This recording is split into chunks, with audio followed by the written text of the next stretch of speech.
What's going on, guys? This is the DeFi Crypto Alliance show where we're doing our best to be the bridge between our fellow real estate investors and entrepreneurs and the cryptocurrency world, where we feel like cryptocurrency is the biggest opportunity over the next few years, and it's not even close. So welcome along on the journey. We're pumped to have you guys. Corey, take it away.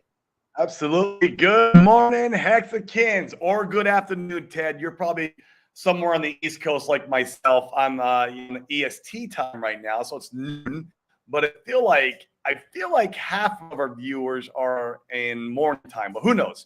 But good morning, man. This has been a beautiful morning. It's been a beautiful week. I mean, what am I talking about? This has been absolutely insane. As far as the pump is still continuing on, even this morning, I just saw $907,000, real dollars, come across the bid. And I'm looking at the Hex chart now. It's up another green candle on the daily. Pulsechain is up another green candle on the daily. Pulsechain and even some ink. People are buying ink. And I guess I'll tell you what, guys, I bought a little bit of ink yesterday. I won't be shameful. I'm trying to be a little bit of a contrarian here. I've got some pretty good sized bags with the other stuff. I don't have already any ink. Like, you know what? Let's throw a little bit of money and just a little bit of money towards the ink, what I would normally throw towards meme coins, and see what it does. Because remember, right, guys, it literally just a few months ago came down off of 80x. From where it was its low was at. I mean, ink pumped so incredibly hard. It's only at a 20 million market cap right now. That's a 10x lower than PulseX is. It's a 10x lower. I mean, yeah. And actually, it might be a 20x. I don't know what the market cap of Pulse is right now. It might be Pulse might be at 600 million. I can't remember. But yeah, wild, absolutely wild. Yeah, what is that? 600 million market cap for Pulse. Yeah. So, and then Ink is at 20 million market cap. So when Ink wants to move, I feel like it has the capability of doing it when it wants to do it. And it can be something as simple as like, hey, Richard Hart makes a tweet, PulseX, we're going to have size scheme, we're going to have limit orders, or maybe like Ink is the governance token. Who knows? It could be anything to really pump that. And it wouldn't take a lot with a $20 million market cap in comparison to Pulse or even Hex. What is PHEX right now? That is a $10 billion market cap. Is that right there, Dane? What is PHEX? That's what it says. Yeah, here, let me zoom in. 10 billion? That's wild. And EHEX and EHEX have been ripping like that with market caps in the billions. This is amazing. I love this ecosystem. You guys are amazing, and this has been absolutely beautiful this week. Oh, it's so fun. And in fact, if you look at all of Richard Hart's tokens, yeah, the incentive token is the one that's ripped the least. So yeah, I mean, one could argue that there's opportunity there. I guess a new farm too with the PulseX would, I think, rip the incentive token if the farm had the incentive token as part of it. I think that too, with a very high APY attached to it. Something like that. Yeah, I'm curious how much that would affect the because we saw Ink just run because of that initially. The tricky thing, or one of the interesting things, is the only way to get Ink early on was to buy it off the market, and that's what pushed the price so high.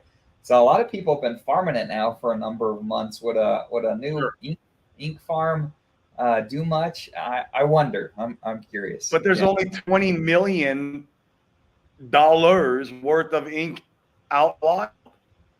It's not like it's not a ton. It's not as much as it seems, right? Like, I mean, when you compare it to other cryptos, I mean, even the PHUX token is as a higher market cap than Ink. Oh, that's interesting. Let's look at that. Yeah, right there. It's $35 million. That's a good point.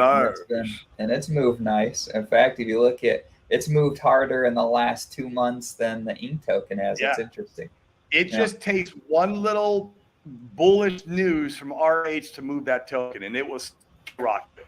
It will because it's it doesn't have a lot of weight weighing it down like you do in these other assets. Even though these other assets are still mooning with all the weight weighing it down because now we have more buyers than sellers, which is, man, I can't believe we're saying that. We're buyers and sellers. That's amazing. Yeah. I didn't think we'd ever get here.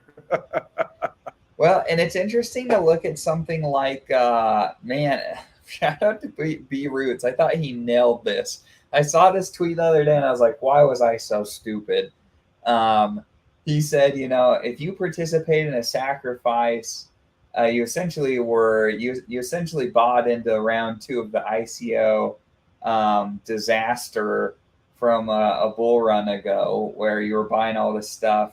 A lot of these tokens have launched with very little liquidity, and everybody was a seller, and you got destroyed on just about everything that had a sacrifice. And I was like, he puts it that way. Why didn't I think about it in that respect? It's nice. It's nice to see something like Mintra is coming back a little bit. Yeah, I'm even on it. I'm even on your sacrifice. Like, I don't know what bonus. Are you sure? Are you sure you're even? Yep, I'm even. Okay, I'll check it. I will check it right now while we're on stream. I have not been down now. I've been down maybe at most 20% on my sacrifice on Mintra. At most. Okay. I'll just tell this. I'm $650 down right now. Okay. Like, what is that in percentage? Like, what does that look like? Well, I sacrificed $10,000 just so. That's not bad. Yeah. Okay. So you're not down much. I sacrificed $10,000 and I'm $650 down. Like, I'm gonna take it. Whatever. Like, I could go swap into Pulse right now, and I would be like, okay, whatever. But I'm gonna hold for a little bit. I'm gonna see what they're gonna launch. I feel like if you're gonna do some buy the rumors, sell the news, you need to wait for the protocol to launch. Agreed. It's not out yet. We don't know what it's about, what it's going to do. Like, it could be something really cool. It could be something that's crappy. We'll see. And that's the gamble I'm taking by holding the Mintra. Because if it sucks, then everyone will dump their Mintra. If it does well, then you have Pulse. So who knows? Sure. But yeah, that's there's not a lot of liquidity. He's getting a lot of heat for that. Whatever. He can add liquidity and maybe when the protocol launches, maybe he just wanted to give everyone their coins. Like, I don't want to give him too much heat until everything is out. And then if he doesn't provide any liquidity and it's like, okay, maybe then we can give him some heat for it. But right now, it's partially done. All we have is our coin. It's not like, I feel like people are being too hard on him at this point. Let's let him finish the job. Let's let him finish. That's fair. That's a fair take. This is a good question, Corey. This is one for you. If you made big gains in January and moved to PR in June, is that tax free on gains in January sales? So, if you made big gains in January and you came out in June, your cost basis now is off of that year. So when you enter Puerto Rico and you're pregnant with crypto, that is now whatever. If you're up that year coming into Puerto Rico, right, you're going to pay a difference from your cost basis. Yes, absolutely. That's why ideally you want to come to the island when either you're even on your crypto or even down on your crypto. You move out here. So like moving out here this year for me was really ideal because I can claim loss probably on the tax year because I get to kind of put my pole in the sand, if you will, and tell them what day I want to do it within the year. So I'll be able to do it. Like I can do it pre-SAC or pre-launch if that made more sense, or maybe it makes more sense after post-SEC FUD when I want to claim my portfolio to IRS for Puerto Rico. And but if you made the gains and those gains stayed, if you were still up on that portfolio coming into June or the remainder of the year, you're gonna be paying taxes. Yep. So it's interesting. So I'm even on. Well, let me share this. So I'm on Piteous. Oh, you can see my screen. So I'm on I'm up Piteous. on Piteous too. I'm doing, I put in 10K worth of pull to try to swap that to Mintria, 16% slippage. Yeah, there's a lot of, there's no liquidity. There's no liquidity. The value, I have my value, but if I were to sell it, I'd probably get like 15, you get 20%. hit a little bit, sure. I get hit if I wanted to sell it. Just because, he's not providing liquidity. But like I said, let's just let him finish the protocol. Like, after he launches the protocol and everything's, it's been out for a minute, like, then we can go, hey, bro, you need to have some liquidity, because people who want to sell should be able to sell. That's just that's part of crypto. And if people want to buy, how can they buy? I don't want to go make a $10,000 buy order if I'm going to get 20% slippage. That's not cool. That is not cool. I did not want to experience that kind of slippage getting into a coin. That's a meme coin now. I'll just go buy a meme coin then. Right. Right. Oh, that's a great take. Yeah, nice job, Super Snake. Good for you. Building a position in Tetra. I used my Mintra sack to add more Tetra in my bags. Was able to get out at 015 before the giant dump. Nice. Very nice. Cool. Very nice. Very, very nice. When it first launched, props to the Tetra guys. Like, this is this is the time to launch, in my opinion. Things are starting to run. Like, this is the time to launch. I don't think it's a terrible idea to keep liquidity relatively thin to try to mitigate big sells.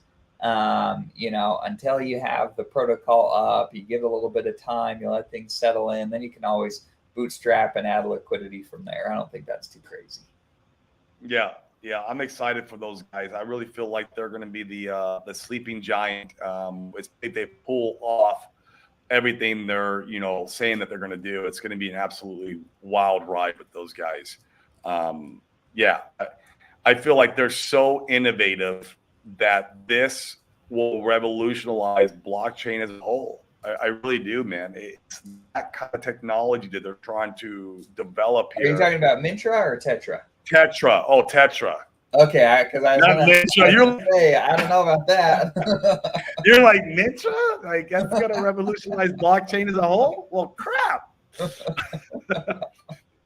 like, didn't OpenSea do that shit?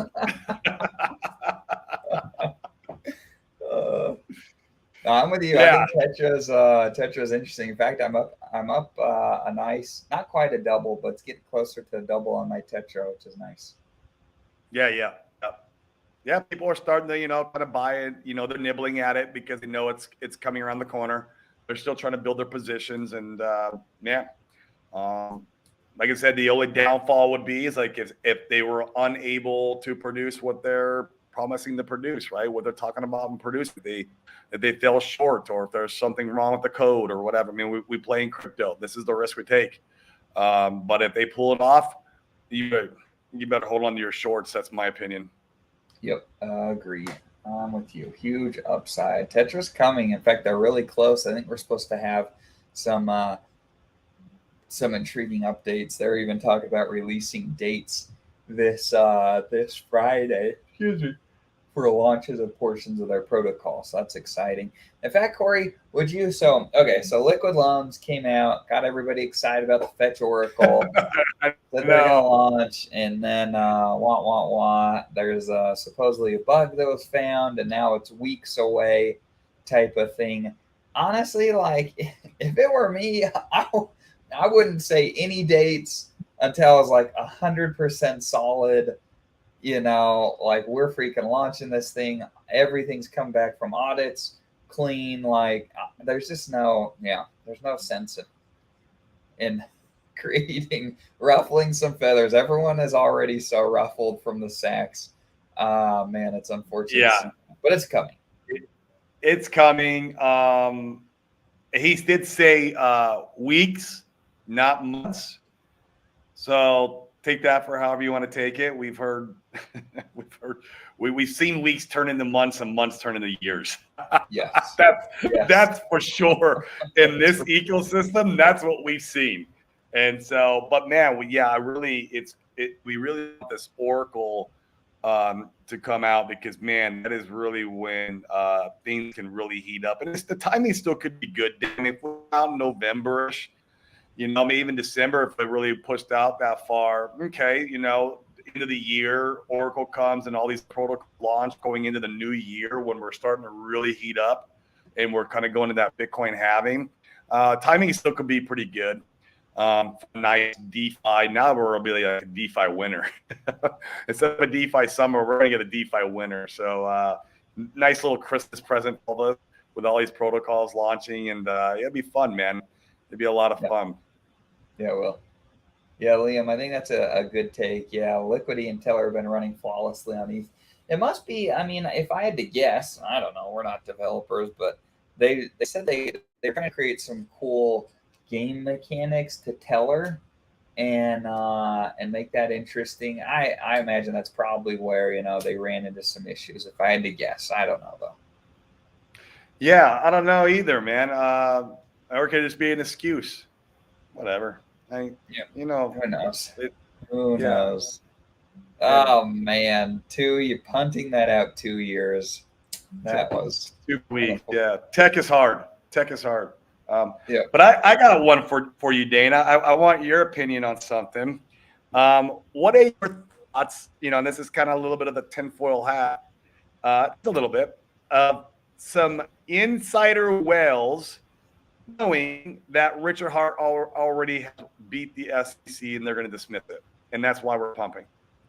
The insider whales know. Freaking Gary Gensler's on these wallets buying in before. Right. And that people are being speculated that Richard Hart's giving clues with his tweets with the I win and I won at the end of his tweets. And that there's some whales, there's always somebody front running the news. Like you see it everywhere. That's why they actually say that's why points, because they're front running right now. They're front running the ETF, and they've already got a ticker made for the Bitcoin ETF. Right. So that's why they're in Bitcoin. It waked up, I think, to 37K, if I'm not mistaken. It's been flying. Yeah, where's our residential coin? Yeah, where's Briz at? I don't know if he's in here. Maybe he could shine some light on that. But I mean, that's usually what you see in markets. I mean, we even saw when SEC FUD came out. Now, it didn't come out we didn't see it weeks in advance.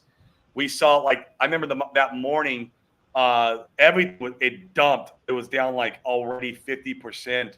By the time the SEC news had hit my and I'm pretty active in the community on Twitter, I'm on Telegram, I was very shocked. So by the time I heard it, I couldn't sell my bags. I already got demolished, right? And it was all right. Yeah. Are we seeing the same on the other end? I'm with you when that news dropped. Yeah, it was already, and we heard about it within the first, I want to say 2 minutes of the article being released. Yeah, I went over there because I was like, man, maybe I'll sell something, but there's already such a big red candle that I still could have sold and rebought more, actually a fairly good amount. But the red candle is already so big that I was like, man, it felt too dangerous. I was like, I don't want to be the seller now. And then, then off we go. So, yeah. Me too. But here, okay. So I think it's an interesting theory. And in fact, I think that it makes some sense. As far as Richard already having won, I don't know about that. I think that if that were the case, somebody in the community would have found the documentation. Somebody would have released it on. Somebody would have found it.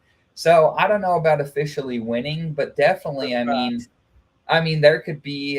there's points where you get to in a lawsuit where it becomes, or I should say, it can become quite clear of how the lawsuit is likely to shake out. And maybe some of those clarifying things have come to light in the case with people that are more intimately involved with the case itself. That's a good point. They're freaking buying, I like that. And I could see that. There's a lot of people who are a lot smarter with law and law. Even though I've had my fair share of lawsuits, I'm definitely not I have an attorney the whole time, and I have no clue what I never know what's going on. I have to tell my attorney, please tell me what we're doing. Like I'm a third grader. Like what do I got to do? Am I paying them money right now, or are we going back to another case? What's going on? I never know what's going on, and so like that's probably something. There's a lot of people who are smart and are really they're really in tune with this stuff. And probably people, you can imagine people with big money, they're going to be really in tune, or they're going to be paying people who are in tune, people who are in tune to this stuff on a very deep, granular level, more than what we are. I mean, well, look at point in case. I think it's fascinating to consider. Freaking like Nancy Pelosi is the best trader in stock market history. She's not the freaking best trader. She just has insider information. She's not special. If we had that insider information, we'd make a grip too. And and so like there's always, and imagine, once again, like imagine now ethics and legalities aside, we're not going to debate those, but like point in case, imagine if you were a crypto lawyer and you were the ones taking cases like this. Are you telling me that some of those guys might not have wallets on the sideline that they're acting on, or people that they're giving information to that are acting on their behalf? Stuff like that is going on in the background. It's a fact. And so like, yeah, I wouldn't be surprised if that theory holds some water. How do we rub elbows with these guys? If any of you guys are in the chat, have some insider information, and you help me and Dane out, I tell you what, I'll fly all you guys to Puerto Rico, and we'll go have the biggest party that we possibly can have. We'll just give us some hints. To your credit, I think Richard is theoretically like, are those hints? I don't know. Who knows? But it's fun to think about, and obviously we're biased, so yeah, absolutely. You can't ask us. One of my big takeaways, and I'm waiting to see how things play out, but I'm considering rotating not a lot, but a few potential stragglers in my portfolio as we're seeing this pump. It's really insightful to see what has ran along within reasonable measure of the Richard Hart tokens, and what is lagged fairly significantly. And there's been a few that I've been watching that, have lagged a reasonable amount behind the Richard Hart tokens, especially if tokens are lagging behind the Ink token, for instance, in their appreciation. I'm taking a really hard look at those things and considering rotating out of them into other things. That's a really good point. Yeah, I haven't really thought about that. You're going to make me do a bit of an audit on my portfolio to see because everything's kind of been pumping in general, whether it's 5% on the weekly or 300, 400, 500, whatever EX did. I don't even know what it did. It was ridiculous. Yeah, that's a very good point, because this is kind of an insight to what will happen when money is flowing into the ecosystem. And, we can expect this to happen at a much more high volatility in the bull run. It could be 10x this in the bull run when real money is coming over that bridge. And I was watching what that reminds me. I was watching what's his name this morning. The guy who Pamp. We're pamping today. What's his name? Ivan on Tech was saying too, Dane, this is very similar to what your comment was. He goes, if you should be looking in your portfolio right now, and these guys, they're all about adding in 30, 40, 50 coins, right? Like Ivan on Tech, Randomar. That's how they play this game. And he's like, if you're looking at your portfolio right now, this is going to give you a glimpse, just a small glimpse into the bull run, and you see in your portfolio none of your coins performing, get rid of them. That was his advice this morning, because a lot of ecosystems are kind of going pump right now, or pamp. We're all pamping. I love that guy. He's so hilarious, dude. I love that guy. But that's very good insight. You should be looking at your portfolio. You have your blue chips. The blue chips are running really good. I feel like blue chips will continue to run good, and we all want our speculative assets that we hold on the sideline, whether they're the third-party protocols or even meme coins, right? Like, there's nothing wrong with you memeing, guys. I invite all you guys to come to Pulsechain, but you should give it a good hard look.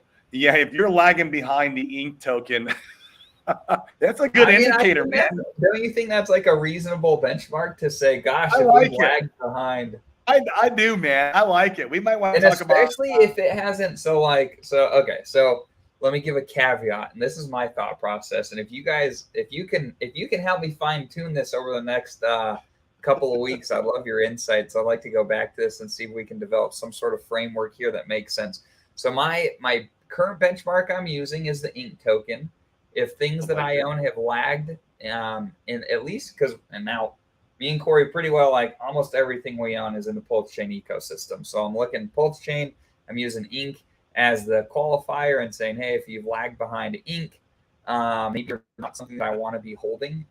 And with the idea that if maybe some of this stuff is pumped before. I'm not going to say anything in particular, but there's a couple of tokens here that like ran really nicely before all of this. right. For use case, I mean that's different. So I'm not necessarily throwing those out. But if you've been around a little bit and you're not running within relative measure of the rest of this stuff, there's something to be said about taking a hard look at that and considering whether or not that's a longer term hold or not. I've got one that I've mentally axed already. I haven't swapped out of it yet, but I've got one that I've mentally axed already, and it's it's interesting to consider. One of the things I'm waiting for is I want to be a little bit patient to see if some of this money that was pumped in the Richard Hart stuff, if they rotate that to some of the other third party stuff. There'll be some of that. And I want to see, because we know patience has been the name of the game in this bear market. So I don't want to be too hasty to rotate out of things and shoot myself in the foot. So I want to wait and see, maybe it's over the next few weeks to see where money flows and how some of this stuff might kind of balance out. But I've got one on my hit list already in my portfolio. I like it, man. That's a very, I think it's a very acute and strategic strategy, because I think we really are getting a glimpse into right now what a bull market could look like. This is, just a speck on the radar what the bull market can bring. But we're in the beginning of it. This is it. Like, guys, this is what this little activity that we got. I mean, guys, we have like $1 million coming over the bridge, and it's not even full bull market yet. And I'm talking about $1 million a day. Like we had 907,000 this morning. I know it was like almost 2 million yesterday. I think it was about 1.7. I mean, this is like on a daily, not even in the bull market. Like, what are we going to see when full bull market? I remember Sami did a tweet, or not a tweet. He did a YouTube show yesterday. What would it take for Pulse to hit a penny? Well, you would need a 3.5 million people to bring $100 in each. And that would assume a selling. So that's like impossible, right? Like, you're going to have a shit ton of selling going up to that number. No, that was to do 100x, wasn't it? I don't think that was just to get to. You said a penny. I'm sorry. A penny. That's to get to a penny, which is not. I mean, when you think about that, because of all the money that's coming in now, it's really not that. Is that far. 35 million? Is that 35 million bucks? So what is 3.5 times 100? So that would be what, 350 million, I think. 350. Oh yeah, you're right. 350 million. 350 million. So I mean, obviously you need to see like orders coming over the bridge, like $5 million chunks, a little bit larger than we're seeing now. But like I said, we're looking. This is just a tip. We're just starting. And so like it's very interesting if we see really in the bull market. I think, hey, anything's possible. I don't like being the moon boy, but we might be able to get close to that number. I mean, who knows? Like, well, there's a certain wallet that holds the majority of the DAI supply. Might some of that come over? That wallet could definitely do some serious damage. Yep. But who knows? But we gotta cut this one short today, Dane, because we have a call, onboarding call, guys. Always onboarding is what our mission is. So we got to keep this one a little bit short. We appreciate and love every single one of you guys, though. for tuning in. We will be back tomorrow, and we're going to try to be back. And if we're back, we're having Dylan from the Fiat team, Fiat Famous and Fox. He's going to come on with us, and it's going to be a lot of fun talking about this new pump with somebody who's been in the ecosystem. He's an OG, and talk about how we can utilize some more pH stuff to capitalize on this pumping. I saw that traders have been winning. The longs have been paid out, bro. The longs are getting paid out. It is insane. I'm like, man, why didn't I just do like a couple $100 long? Damn it. You know, you just like, you always start thinking like, Corey, you're not a trader. You're not going to go do that. It's like, whatever. So, yeah. So catch us tomorrow, guys. It'll be fun to have Dylan on. We appreciate your commentary here. And like I said, help us refine some of these ideas over the next few weeks. It'll be cool to see. Yep. Peace, love, guys. Keep the green candles coming. Yep. Have a good